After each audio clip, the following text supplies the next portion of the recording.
Hello, this is John from caveofprogramming.com, and in this tutorial we're going to look at including stuff in JSP files. So we're going to see how you can include other files or even other JSP files in your JSP file. So for example, if you've got a header or a footer or anything else that you want to reuse in multiple files, we're going to see how to do that here. So let's create a new JSP file here to demo this with. So I'm going to say new JSP and let's call it including or includes.jsp. So JSP, there we go. Click finish. And let's suppose that I've got a copyright that I want to include. So I'll right click here and I'll go to new file and let's call this copyright.text. Click finish and say copyright caveofprogramming.com. Now there's two ways you can include other stuff in JSP files, and which one you use depends on exactly what you need.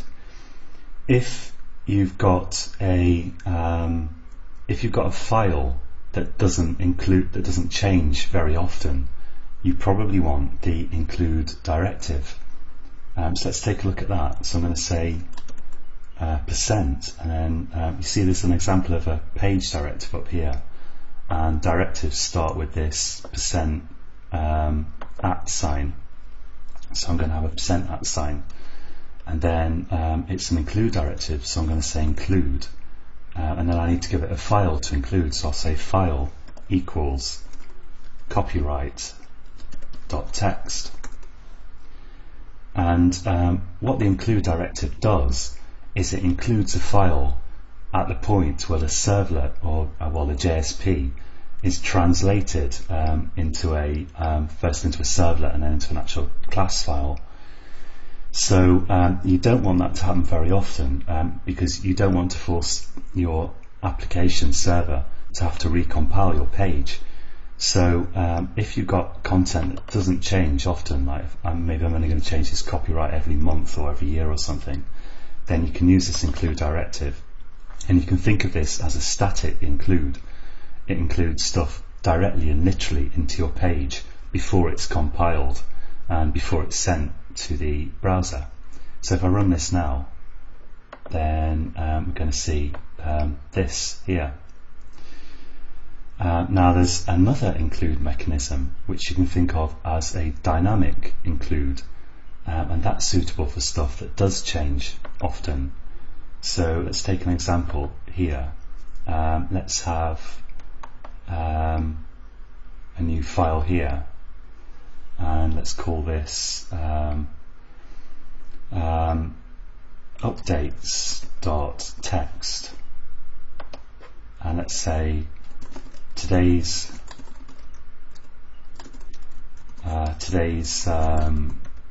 weather is sunny. So imagine this is going to change like on a daily basis, or maybe even minute to minute, who knows. Then I don't want to use a include directive for that, because every time that file changes, in order to redisplay it, my application server is going to have to recompile my JSP, and I don't want that to happen. So for that, let's just put a comment here. I'll use an HTML style comment, which is like this, and I'll say static include, and then let's have something here that says dynamic include, and I'll say content changes a lot. So static include, in fact let's not use dashes in it, so I'm not sure if that will work. Probably will actually, but I'll say static include content changes infrequently. So now a dynamic include is something you do with a JSP tag like this. You say JSP include. Now we're not going to include a file here, we're going to include a page. And the difference is that if you include a file, I'll just close the tag there, you're going to, as I say, you're going to include it before the servlet's actually compiled, before the JSP is compiled. But with a JSP include tag, what's going to happen is when your JSP is served up, it's actually going to go back to the server and separately serve up this, whatever I put in here, and then send that separately to the browser, but include it in the right place in the page. So for this, you're going to have an extra request from your browser to your server, but you need this. That's a lot better than having to recompile your JSP if your content changes a lot. So let's say here, include page, and I'm going to include where was it? Updates.txt. So imagine updates.txt is something that changes frequently. Now if I run that here, and let's just put a paragraph here to separate this out. So P, actually I want to have a self-contained tag like this. So there we go, that's just a line break.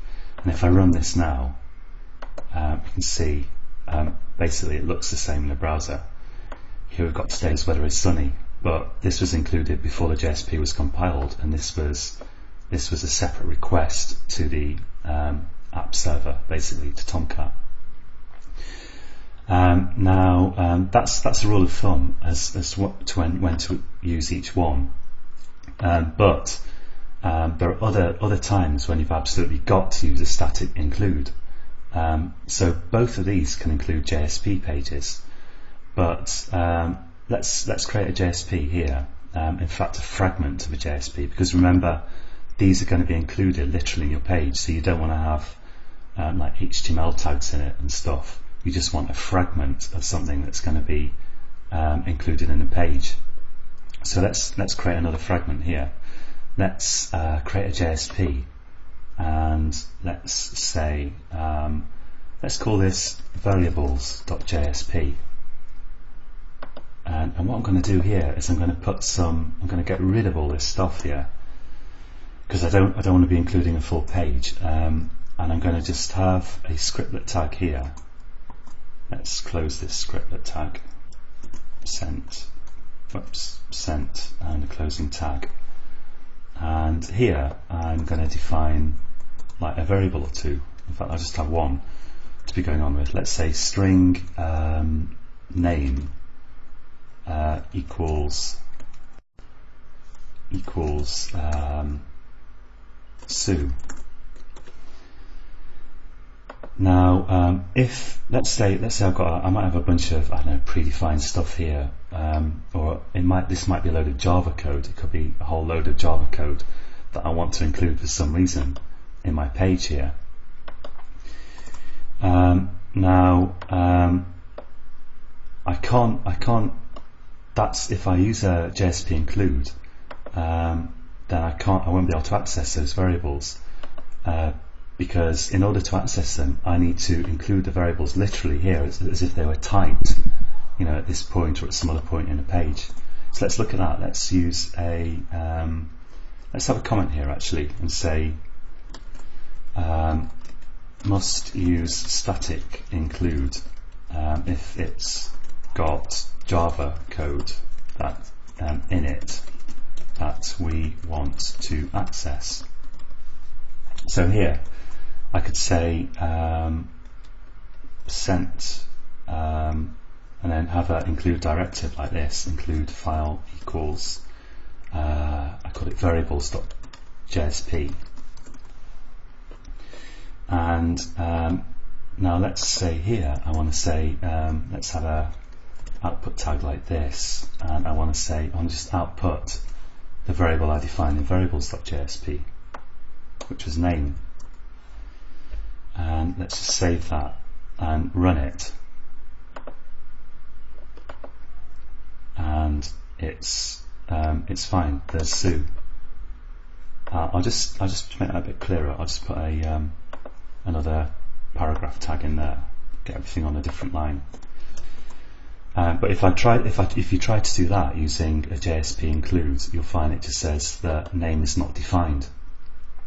Because like this include directive, it's literally like getting the contents of your file that you've included and literally pasting it in here.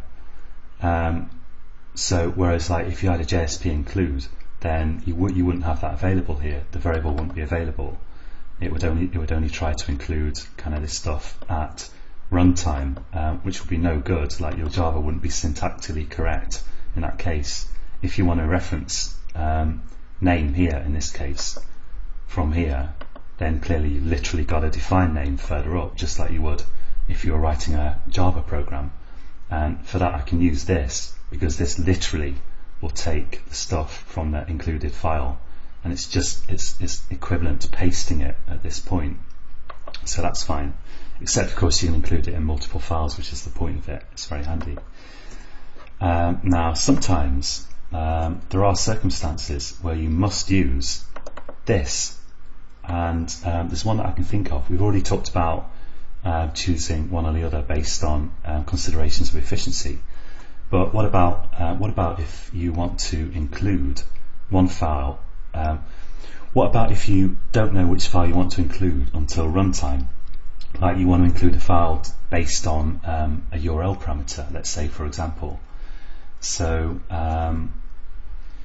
let's say here, let's have a comment. So I'm going to say must use, just get rid of that, must use include tag, include JSP tag, if you don't know what file you want till runtime. So what I mean is, supposing we've got some Java code here that says string ID equals request dot get parameter ID, and now I want to include one file if there's an ID parameter and another if I don't. Let's create a couple of files, and I'll make these JSP files. They could be text files. It doesn't matter. Let's say JSP. Let's create a id.jsp. Let's call it idfound.jsp. And in there, I'm just going to get rid of all this stuff, and I'm going to say the ID parameter was found. And let's say, yeah, that's enough actually. And then let's create another one here, and let's say JSP. As I say, this could be HTML. In fact, maybe I should make it HTML, just to demonstrate including HTML. Let's just cut that, and let's get rid of that.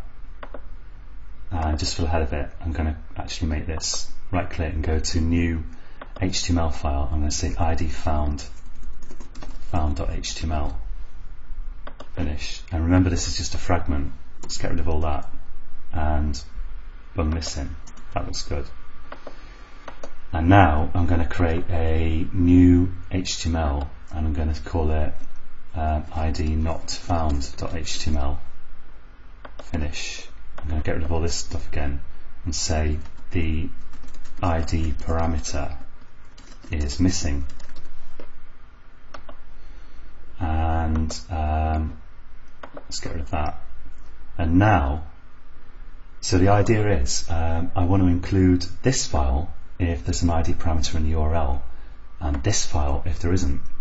I can't do that with an include directive, because the include directive will literally bung those files in just as if I'd pasted them in here. So you can't use it in a conditional way. Just save that. Sometimes you get sometimes in Eclipse everything starts getting underlined like crazy, and I'm not completely sure that it's kind of telling me the truth here. So unknown tag exclamation mark, I think it's just getting confused. Okay, so let's say here, I'm going to say if ID equals null, and open a bracket there, and here I'm going to say JSP include, and page equals ID not found.html. So when this page runs, it's going to say it's going to include this file. It's going to go back to the server and get this file if the ID parameter is there, and if it isn't, sorry, if the ID parameter is not there, and if it is, let's close that if statement and say else, and then I'm going to, let's copy this, save some time. Oh yeah, I've not closed this tag, that's one thing. So, and I think that looks good. And here I'm going to say ID found.html, and then finally I'm going to close the if statement here. So again, this is a little bit messy, and you might want to think about using JSTL tags for doing a lot of this stuff, but it's very useful to know. And let's run that. So basically, if there's an ID parameter, I expect to see this page, and I expect to see this page. And if there's not an ID parameter, if ID is null, I expect to see this page. And if I run this now, then I've got some error there, expecting JSP param name and value attribute. Did I do something crazy? Yeah, I forgot to close this one as well. So you can actually include JSP param tags. You can have an opening and closing JSP include tag and put param tags in there between them that supply parameters to your included page. But I'm not going to do that here. I'm just going to stick with this. So let's run this. And now you can see it says the ID parameter is missing. Actually, let's also put a paragraph here, make it a bit clearer. So p/ and close the p tag and run that. Okay, so it says the ID parameter is missing, but now if I include an ID parameter in the URL, ID equals 6, then it says the ID parameter is found because it's including this file. So let's really quickly summarize. So basically, usually if you've got content that changes a lot, use JSP include. If you've got content that doesn't change a lot, it's probably more efficient to use the include directive here. If you've got Java code that you literally want to include in your page, you're going to have to use the static include, the JSP, the include directive. Whereas if you don't know if you want to include the page at when you compile a servlet, if you want to decide which page to include at runtime, you're going to have to use the JSP include tag. So that's it for includes. I hope that wasn't too confusing. Once you practiced a little bit, you'll see it's pretty straightforward. And that's it for this tutorial. Let's clear that error. I hate seeing errors. There we go. And until next time, happy coding.